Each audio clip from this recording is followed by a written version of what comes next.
काशीपुरक नाम के एक गांव में राजा अपने पत्नी लक्ष्मी और बेटी करुणा के साथ एक छोटे से घर में रहता था। राजू पेशे से एक किसान था जो अपने 4 बीघा के खेत में खेती करके अपने परिवार का गुजारा करता था। वह उसी में बहुत संतुष्ट था। आज ही सुनते हो, आज आप जल्दी अपने खेत पे चले जाओ। आज तो आपको अपने खेत में फसल भी लगानी है। ओ क्या है ना, आजकल गर्मी भी बहुत ज्यादा हो रही है। आप ज्यादा दोपहर तक काम करोगे तो बीमार पड़ जाओगे, और अगर आप जल्दी काम पर जाओगे तो जल्दी वापस आ सकोगे। हाँ लक्ष्मी, तुम बिल्कुल ठीक कह रही हो। आजकल गर्मी इतनी ज्यादा हो रही है कि धूप में काम करना मुश्किल हो जाता है। दोपहर में काम करके ऐसा लगता है कि शरीर में जान ही न हो। और अभी तक बारिश भी नहीं आई। मैं फसल को पानी कहाँ से दूं? इस तरह तो हमारी सारी फसल पानी न होने की वजह से खराब हो जाएगी। इतना कहकर राजा अपने घर से खेत के लिए निकल जाता है। फिर रास्ते में ही राजा को उसका दोस्त कालू मिल जाता है। अरे राजा भाई, क्या हुआ? आजकल तो तू दिखाई भी नहीं देता। क्यों, क्या हुआ? क्या बताऊं यार, तुझे पता तो है इस बार बारिश नहीं हुई, जिसकी वजह से फसल को पानी नहीं मिल रहा। सारी फसल दिन प्रतिदिन सूखती जा रही है। इस बात को लेकर मैं बहुत चिंता में हूँ। अगर वर्षा नहीं हुई तो पानी के अभाव से मेरी सारी फसल बर्बाद हो जाएगी। अगर मेरी सारी फसल बर्बाद हो गई तो मैं हमारा घर कैसे चलाऊंगा? और मेरे पास दूसरा कोई काम भी तो नहीं जो वो काम करके मैं अपना घर चला सकूं। हाँ भाई, तुम सही कह रहे हो। बारिश न होने की वजह से खेतों की सिंचाई भी नहीं हो पाई, लेकिन उसमें हम कुछ कर भी तो नहीं सकते। चलो तो ठीक है राजा भाई, तुम खेत पहुंचकर अपना काम शुरू करो। मैं थोड़ी ही देर में आता हूँ। मुझे घर पे थोड़ा काम है, वह निपटा के आता हूँ। ठीक है, तुम घर का काम निपटा के आना। मैं अब खेत पहुंचता हूँ। सुबह सुबह 3 घंटे के अंदर ही राजा अपने खेत का सारा काम कर लेता है। चलो, अब एक काम तो हो गया। अब खेत में पानी डालना है। अब ये पानी वाला ही काम मुझे सबसे मुश्किल लग रहा है। मैं एक काम करता हूँ, मैं अपने खेत के आसपास ही कोई कुआं ढूंढ लेता हूँ। क्या पता हमारे खेत के आसपास ही नजदीक कोई कुआं मिले। अब राजा अपने खेत के आसपास ही कुआं ढूंढने लगता है। अब कुछ ही देर बाद बीच जंगल में उसे एक कुआं दिखाई पड़ता है। अरे ये कुआं तो मिल गया। ये कुआं तो काफी वर्ष पुराना लगता है। इसका पानी पी देखता हूँ। जैसे ही राजा पानी पीने के लिए हाथ बढ़ाता है, वैसे ही पीछे से आवाज आती है, अरे अरे भाई रुको, तुम इस कुएं का पानी नहीं पी सकते। ये मेरा कुआं है। तुम इस कुएं का पानी किससे पूछकर पी रहे हो? अच्छा भाई जी, तो ये कुआं आपका है। पर भाई जी, मुझे थोड़ा नहीं बल्कि बहुत सारा पानी चाहिए, क्योंकि मुझे अपने खेत के फसल को पानी देना है। क्या मैं आपके कुएं से पानी ले सकता हूँ? अरे भाई, मैं मेरा पानी तुम्हें क्यों दूं? पानी क्या यहाँ फ्री में बट रहा है? तुम्हें चाहे जो भी करना हो, मैं तुम्हें पानी नहीं दूंगा। अगर तुम्हें पानी चाहिए हो तो तुम इस कुएं को ही खरीद लो। इस कुएं का क्या करूंगा? मुझे तो बस एक ही दिन के लिए कुआं चाहिए। तुम अपने कुएं को मुझे किराए पर दे दो। मैं तुम्हारे सारे पैसे दे दूंगा, जितने भी तुम्हारे बनेंगे। अरे नहीं, मैं कुआं ऐसे किराए पर नहीं दूंगा। अगर तुम्हें लेना है तो लो, वरना छोड़ो, कोई जबरदस्ती नहीं है। देख लो, तुम्हारी मर्जी। अब राजा अपने मन में सोचता है, कोई बात नहीं, ये सही रहेगा। मैं इस कुएं को खरीद ही लेता हूँ। पानी ले जाने में आसानी हो जाएगी। वैसे भी ये कुआं मेरे खेत के बहुत नजदीक है। अगर मैंने इस कुएं को खरीद लिया तो मुझे बारिश का भी इंतजार नहीं करना पड़ेगा। वैसे भी बारिश कभी भी टाइम पर नहीं आती, जिसकी वजह से मेरी सारी फसल खराब हो जाती है। भाई जी, वैसे इस कुएं की कीमत क्या है? तुम मुझे अच्छे आदमी दिखते हो, इसलिए मैं ये कुआं तुम्हारे लिए सिर्फ 5,000 में ही दे दूंगा। अरे भाई जी, 5,000 का कुआं? इतने पैसे तो मेरे पास नहीं है। बस 4,000 दे सकता हूँ मैं इस कुएं के, क्योंकि मेरे पास उतने पैसे नहीं हैं। मुझे ये पैसे भी उधार लाने होंगे किसी से। अच्छा, तो मैं तुम्हें 4,000 में ये कुआं देने के लिए राजी हूँ। कब तक दोगे तुम मेरे ये 4,000? भाई जी, आप मुझे 3 दिन का समय दो। मैं तीसरे ही दिन ही आपसे ये कुआं खरीद लूंगा। ठीक है। फिर राजा अपने घर चला जाता है और अपने पत्नी को सारी बात बताता है। अजी 4,000 का कुआं, इतना महंगा कुआं, इतने में तो आप कोई व्यापार कर सकते हो। और आप इतने पैसे कहाँ से लाओगे? हमारे पास तो इतने पैसे भी नहीं हैं। अरे लक्ष्मी, मुझे कोई काम भी नहीं आता सिवाय खेती के। और अब हम हमारे खेत को भी तो यूं ही छोड़ नहीं सकते। कुआं खरीदने के बाद कम से कम हमें बारिश पर तो निर्भर नहीं रहना पड़ेगा, जिससे हम अपने फसल को अच्छी तरह से पानी दे सकते हैं। और रही पैसे की बात, मैं अपने दोस्त कालू से जाकर कुछ पैसे उधार ले आऊंगा। आजी, आपको जैसा सही लगे आप वैसा ही करो, लेकिन जो भी करो वह सोच समझ कर ही करना, कहीं हम किसी मुसीबत में न पड़ जाए। लक्ष्मी, तुम तो बेवजह परेशान हो जाती हो। हम किसी परेशानी में नहीं फंसेंगे। फिर राजा अपने दोस्त कालू के पास पैसे उधार लेने के लिए चला जाता है। अरे राजा, अचानक मेरे घर कैसे आना हुआ? हाँ कालू भैया, सब ठीक है, आपकी कृपा से। पर कालू भैया, मुझे आपसे कुछ काम है। हाँ बताओ राजा, क्या काम है? क्या है कालू भाई, मुझे 4,000 रुपए चाहिए। मैं आपको जल्द ही लौटा दूंगा। राजा, अचानक से तुम्हें 4,000 क्यों चाहिए? अरे कालू भाई, मैं एक कुआं खरीद रहा हूँ। मेरी उस कुएं के मालिक से 4,000 रुपए की बात पक्की हुई है। मैं उस कुएं से अपने खेत में सिंचाई बड़ी आसानी से कर सकता हूँ। ये बात तो सही है, पर 4,000 का कुआं बड़ा महंगा है। कुआं खरीदने से पहले सोच लो राजा। महंगा तो है, पर वो कुआं खेत के पास भी है और मुझे उस कुएं से सिंचाई करने में ज्यादा मेहनत भी नहीं लगेगी। इस कुएं से मेरा काम बहुत आसान हो जाएगा। ठीक है भाई, मैं अभी तुम्हें पैसे दे देता हूँ। राजा कालू से पैसे ले लेता है। फिर दूसरे ही दिन वह कुएं के मालिक के पास चला जाता है। तुम तो 2 ही दिन में कुआं खरीदने आ गए। मैं तो यह सोच रहा था कि तुम तो कुएं को खरीदने आओगे ही नहीं। तुम तो टाइम से पहले ही आ गए। हाँ भाई, मुझे इस कुएं की काफी जरूरत है, क्योंकि ये कुआं मेरे खेत के बहुत पास है। इसलिए ये कुआं मुझे जल्द से जल्द ही चाहिए। फिर राजा मालिक को पैसे दे देता है और फिर अगले ही दिन राजा कुएं के पास चला जाता है। और जैसे राजा पानी भरने की कोशिश करता है, तभी कुएं का मालिक उसे रोक देता है। अरे भाई, ये तुम क्या कर रहे हो? तुम पानी नहीं ले सकते। लेकिन क्यों? मैंने तो कुआं कल ही तुमसे खरीदा है। अब ये कुआं तो मेरा हो गया है। हाँ, लेकिन तुमने सिर्फ कुआं खरीदा है, कुएं का पानी नहीं। और कुएं का पानी अभी भी मेरा ही है, इसलिए तुम मेरा पानी नहीं ले सकते। ये तो आपने गलत बात की। मैंने तो कुआं खरीदा है, तो पानी भी मेरा ही हो गया। कुछ गलत बात नहीं है। अगर तुम्हें पानी चाहिए तो पानी को खरीद ले। पानी खरीदने के लिए तुम्हें 4,000 और देने होंगे। ये भगवान, ये कहाँ फंस गया मैं अब क्या करूं? राजा अब बुरी तरह फंस जाता है और न्याय के लिए गांव के मुखिया के पास आ जाता है। क्या हुआ राजा, आज तुम्हें हमारी याद कैसे आई? मुखिया जी, मुझे इंसाफ दिला दो। मुझे इंसाफ चाहिए। अरे आखिर बात क्या है? पूरा मामला तो बताओ। मैं तुम्हारी बात समझ नहीं पा रहा हूँ। मुखिया जी, मैं बताता हूँ। राजा ने मुझसे सिर्फ कुआं ही खरीदा है, फिर ये मेरा पानी क्यों ले रहा है? इसका तो बस कुआं ही है, पानी तो अभी भी मेरा ही है।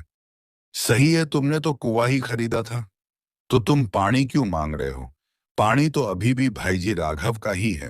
अरे मुखिया जी, वही तो मैं भी इसे समझा रहा हूँ, पर ये तो मेरी बात मान ही नहीं रहा है।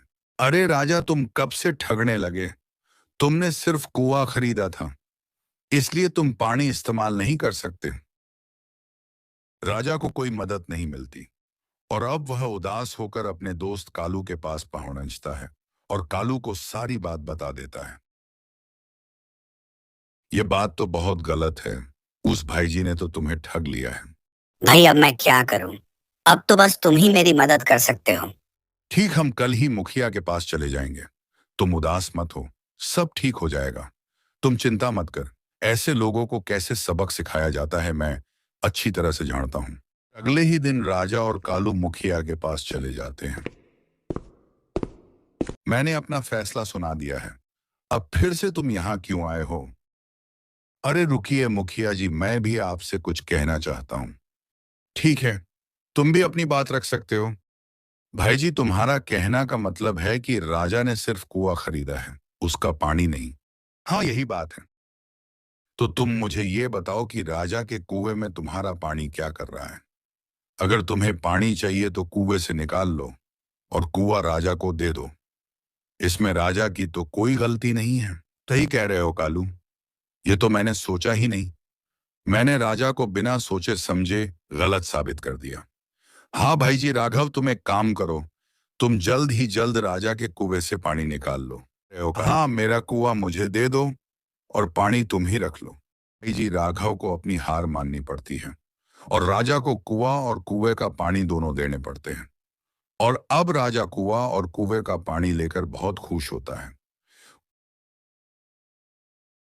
बहुत समय की एक बात है। बादलपुर नामक का एक गांव था और उस गांव में चंदू नामक का एक शख्स रहा करता था। चंदू बहुत ही मेहनती था। चंदू अपने खेत में ही काम कर कर अपना गुजारा कर लेता था। वह बहुत गरीब था, खेती से ही वह अपना गुजारा करता था। चंदू उसे में बहुत खुश था क्योंकि वह बहुत ज्यादा लालची नहीं था। जो उसके पास था वह उसी में खुश रहता था। चंदू के पिता ने सेठ रमन से बहुत सारे पैसे कर्ज में लिए हुए थे। जो चंदू के पिता के मरने के बाद वो कर्ज चंदू पर आ चुका था। चंदू गरीब था, वो बेचारा इतने पैसे कहाँ से देता। लेकिन सेठ रमन उसे रोज बुलाता और यह कहता कि अरे ओ चंदू, मेरे पैसे कब देगा तू? मैंने कितने बार तुमको बुलवाया और एक कहा कि मेरे पैसे मुझको वापस दो। तुम्हारा पिता तो मर गया और सारा कर्ज चुकता भी नहीं कर गया और अब वो सारा कर्ज तुमको दे गया, वो भी तुम जैसे बुद्धू को। तुम वो सारा कर्ज कहाँ से दोगे? अब मुझे पता चल गया है। अब वो कर्ज तुमसे मुझे नहीं वापस मिलेगा। इसलिए मैंने अब फैसला किया है कि वो जो तुम्हारी जमीन है अब वो मैं कर्ज के बदले में ले रहा हूँ। अब वो तुम्हारी जमीन मेरी होगी। तुम्हारा अब उस पर कोई हक नहीं है। अरे अरे रमन सेठ, आप ऐसा क्यों कर रहे हो मेरे साथ? सेठ जी, मेरे पास वो जमीन के सिवा और कुछ भी नहीं है और आप वो भी मुझसे छीन रहे हो। सेठ जी, आप जमीन मुझसे ना ले, मैं धीरे धीरे करके आपका सारा कर्ज चुका दूंगा, पर आप वो मेरी जमीन मुझसे ना छीने। अगर तुम मेरा कर्जा नहीं चुका सकते तो आज से तुम्हारी वो जमीन मेरी है। और हाँ, ये मेरा आखिरी फैसला है। अब तुम यहाँ से चले जाओ और कोई दूसरा काम ढूंढ लो। इसके आगे अब तुम उस जमीन पर नजर भी आए ना तो मुझसे बुरा कोई नहीं होगा। जो तुम्हारा सारा कर्जा था वह खेत से सारा चुकता हो गया। बस अब वो सारी जमीन मेरी है। चलो अब भागो यहाँ से और कभी भी यहाँ आगे से नजर मत आना उस खेत में। चंदू बेचारा क्या करता, इतना सारा कर्ज कहाँ से चुकता करता, क्योंकि चंदू के पास उतना पैसा नहीं था। सेठ की सब बातें सुनकर चंदू वहां से उदास होकर चुपचाप चला गया। अब वो अपने घर आ जाता है। भगवान, अब मैं क्या करूं? मेरे पास सिर्फ वो जमीन ही तो थी। वह जमीन भी उस सेठ ने मुझसे छीन लिया। लेकिन सेठ जी ने मेरे साथ ये अच्छा नहीं किया। अब मेरा यह इंसाफ तो ऊपर वाला ही करेगा। अब मेरे पास मेरे भगवान के अलावा कुछ भी नहीं है। हे भगवान, मुझ पर दया करो। चंदू बहुत परेशान होता है क्योंकि चंदू की पूरी जमीन उस सेठ ने छीन ली थी। जमीन तो ले ही ली, लेकिन उस जमीन में पूरी साल चंदू ने जो मेहनत की थी वो भी चली गई। इसलिए वो बहुत परेशान था। अब उसकी पत्नी चंपा उसके पास आ जाती है और उसको कहती है, जी कोई बात नहीं, आप परेशान न हो। अगर सेठ ने हमारा खेत छीन लिया है तो भगवान ने हमारे लिए कुछ और दूसरा जरूर सोचा होगा। पिताजी ने सेठ जी से बहुत ज्यादा कर्ज लिया था जो वो चुका नहीं सके, इसलिए उस सेठ ने हमारी जमीन ले ली। अब परेशान होने का क्या फायदा? अब पिताजी का कर्ज खत्म हो गया। अब आप कोई दूसरा काम ढूंढ लीजिए, आपको जरूर कोई अच्छा सा काम मिल जाएगा। चंपा, तुम्हें तो पता है मैंने उस खेत में साल भर से कितनी मेहनत की थी और मेरे उस मेहनत के कारण ही उसमें इतनी प्यारी फसल आ गई थी। चंपा, उसने खेत तो ले ही लिया पर साथ ही साथ जो मैंने मेहनत से जो फसल उगाई थी वो भी छीन ली। मुझे इस चीज का बहुत दुख है और यही दुख मुझे खाए जा रहा है। अब मैं क्या करूंगा? अब हमारे घर का गुजारा कैसे होगा? अब हमारे पास कुछ करने जैसा दूसरा कुछ है भी नहीं और मुझे दूसरा कुछ काम आता भी तो नहीं। मुझे सिर्फ खेती बाड़ी ही करनी आती है चंपा। मैंने बचपन से ही अपने खेत में काम करते आया हूँ। चंपा, अब मैं क्या करूँगा और मैं कौन सा काम ढूंढूंगा अपने लिए? तुम खुद ही बताओ ना। मैं कोई लकड़हारा हूँ जो लकड़ी काट के काम कर लो, ना मैं कोई व्यापारी हूँ जो व्यापार का काम करूँ। चंपा, मैं बहुत परेशान हो चुका हूँ। अब मैं अपना घर कहाँ से चलाऊंगा? अब हम अपना गुजारा कैसे करेंगे? सचमुच चंपा, मैं बहुत परेशान हूँ इस बात से। चंदू बहुत ज्यादा परेशान था और वह बार बार यही कह रहा था कि मैं क्या करूँगा, मैं अपना घर कैसे चलाऊंगा। चंपा उसे जैसे तैसे करके थोड़ा सा दिलासा देती है और उसे समझाती है, पति जी आप कोई अच्छा सा काम ढूंढ लो, भगवान आपको कोई अच्छा सा काम जरूर दे देंगे।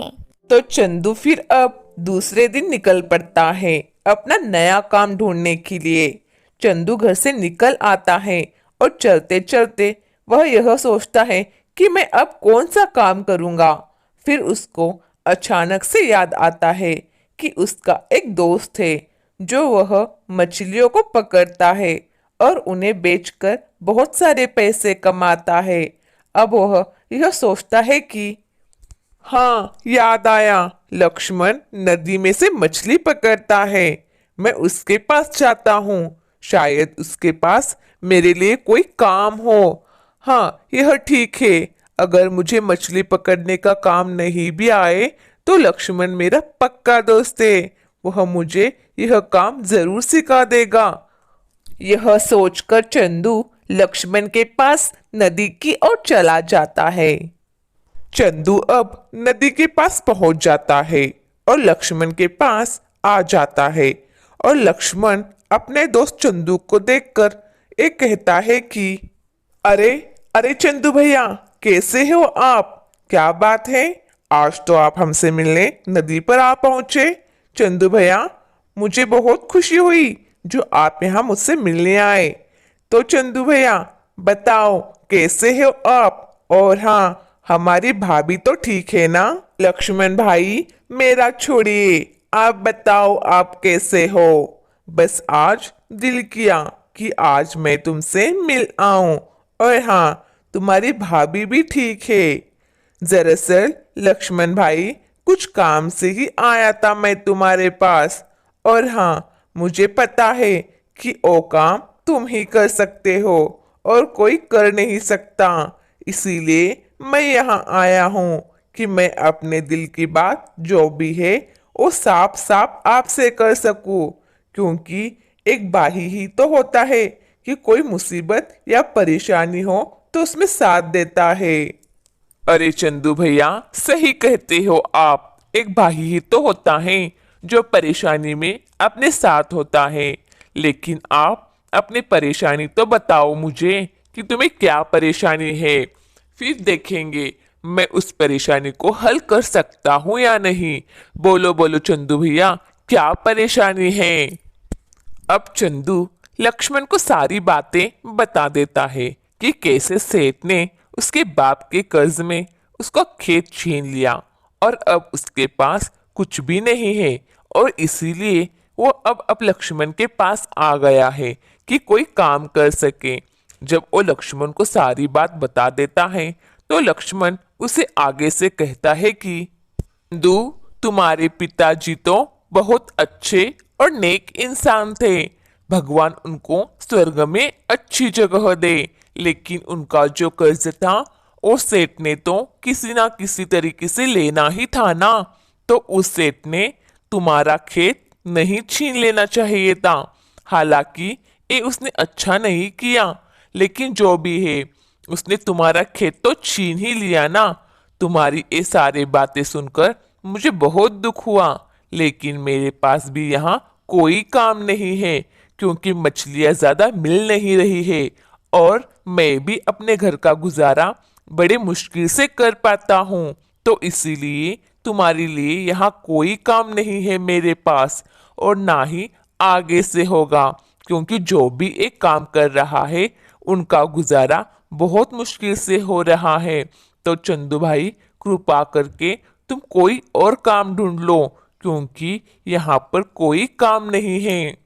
अरे लक्ष्मण भाई, मैं यहाँ तुम्हारे पास बहुत उम्मीद लेकर आया हूँ कि लक्ष्मण के पास कोई काम होगा तो वो मुझे दे देगा, लेकिन अफसोस यहाँ पर भी मेरे लिए कोई काम नहीं है। अब इसमें तुम क्या ही करोगे। चलो खैर, कोई बात नहीं लक्ष्मण भाई, भगवान ने मेरे लिए कोई ना कोई और काम जरूर देखा होगा।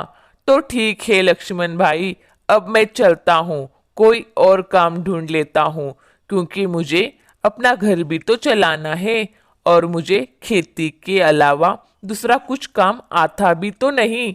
इसलिए मैं यहाँ पर आया था कि मेरे लक्ष्मण भाई मुझे काम सिखा भी देंगे और मैं काम भी कर लूँगा। लेकिन कोई बात नहीं, मैं कोई और काम ढूंढ लेता हूँ। और फिर ऐसे ही काम ढूंढता रहता है, लेकिन सब उसे काम देने से मना करते हैं। अब चंदू बहुत परेशान और उदास हो जाता है क्योंकि उसे कोई और काम मिल ही नहीं रहा था। चंदू अब थक कर एक पेड़ के नीचे बैठ जाता है और परेशानी में सोचता है, और वह सोचते सोचते वही सो जाता है। जब वह उठता है तभी वहां उसे एक सोने से सिक्कों से भरा हुआ एक मटका दिख जाता है। वह उस सिक्के को देखकर बहुत खुश हो जाता है और उस सिक्कों को बेचकर एक नई जमीन ले लेता है और उससे वो फिर मेहनत करके अपने घर का गुजारा करने लगता है।